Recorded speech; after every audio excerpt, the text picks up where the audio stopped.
മുൻ പ്രധാനമന്ത്രി ഡോക്ടർ മൻമോഹൻ സിംഗിന് വിട നൽകുകയാണ് രാജ്യം.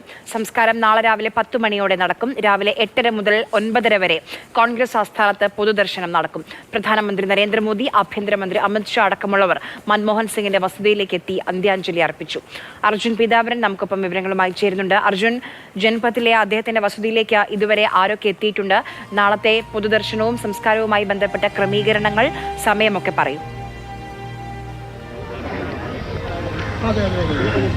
ആര്യ, പ്രധാനപ്പെട്ട നേതാക്കൾ കേരളത്തിൽ നിന്ന് ഉൾപ്പെടെ എത്തിയവർ മൻമോഹൻ സിംഗിന്റെ വസതിയിലേക്ക് എത്തി അദ്ദേഹത്തിന് ആദരാഞ്ജലികൾ അർപ്പിച്ചു കഴിഞ്ഞിരിക്കുന്നു.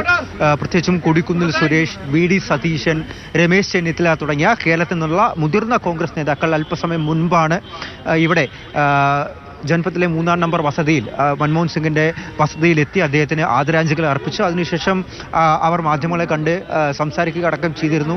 നിലവിൽ ഇന്ന് അദ്ദേഹത്തിന്റെ മൃതശരീരം, മൻമോഹൻ സിംഗിന്റെ മൃതശരീരം ഇവിടെ വീട്ടിൽ തന്നെ സൂക്ഷിക്കുമെന്നുള്ള കാര്യമാണ് കോൺഗ്രസ് ഔദ്യോഗികമായി തന്നെ അറിയിച്ചിരിക്കുന്നത്.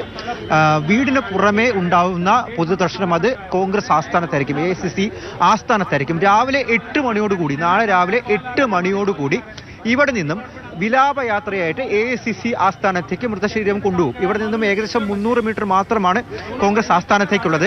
ഒരു വിലാപയാത്രയായിട്ടായിരിക്കും ഇവിടെ നിന്നും മൃതശരീരം കൊണ്ടുപോകുക. ശേഷം 8:30 മുതൽ 9:30 വരെയായിരിക്കും കോൺഗ്രസ് ആസ്ഥാനത്ത് പൊതുദർശനം ഉണ്ടാവുക. ആളുകൾക്ക് ഇന്നിവിടെ എത്താൻ പറ്റാത്ത രാഷ്ട്രീയ നേതാക്കൾക്കും കോൺഗ്രസ് പ്രവർത്തകർക്കും അവിടെ എത്തി അദ്ദേഹത്തെ അവസാനമായി ഒരു നോക്ക് കാണാം, അന്ത്യാഞ്ജലി അർപ്പിക്കാം.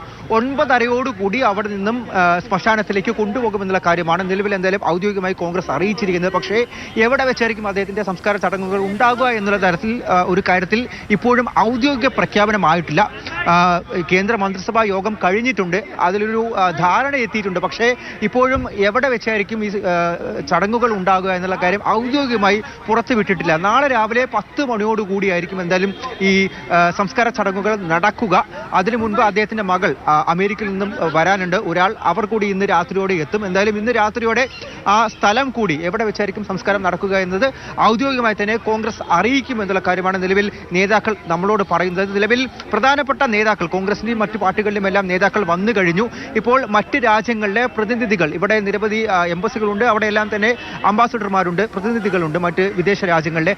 അവരെല്ലാവരും ഇപ്പോൾ ഇവിടേക്ക് അദ്ദേഹത്തിന്റെ മൻമോഹൻ സിംഗിന്റെ വസതിയിലേക്ക് എത്തിക്കൊണ്ടിരിക്കുകയാണ്. അദ്ദേഹത്തെ അവസാനമായി കണ്ട് ആദരാഞ്ജലികൾ അർപ്പിക്കാൻ വേണ്ടി. അദ്ദേഹം ഭരിച്ചിരുന്ന കാലത്ത് 2004 മുതൽ 2014 വരെ ആണെങ്കിലും അതല്ല 91 മുതൽ 96 വരെയുള്ള ധനമന്ത്രിയായിട്ടുള്ള കാലയളവിലും വിദേശ മാർക്കറ്റിൽ, അല്ലെങ്കിൽ ഇന്ത്യൻ മാർക്കറ്റ് വിദേശ രാജ്യങ്ങൾക്ക് വേണ്ടി തുറന്നിട്ടതടക്കം അദ്ദേഹം കൊണ്ടുവന്ന നയങ്ങൾ, ഈ സാമ്പത്തിക മേഖലയിലടക്കം കൊണ്ടുവന്ന നയങ്ങൾ അത് വളരെ വലുതായിരുന്നു. എല്ലാവരും അത് ഓർത്ത് പറയുന്നുണ്ട്. എന്തായാലും വിദേശ രാജ്യങ്ങളിലെ പ്രതിനിധികളാണ് ഇപ്പോൾ ഇവിടേക്ക് വസതിയിലേക്ക് എത്തുന്നത് അദ്ദേഹത്തിന് ആദരാഞ്ജലികൾ അർപ്പിക്കാൻ വേണ്ടി. ഇന്ന് പൂർണ്ണമായിട്ടും ഇന്നത്തെ ദിവസം മുഴുവൻ ഇവിടെ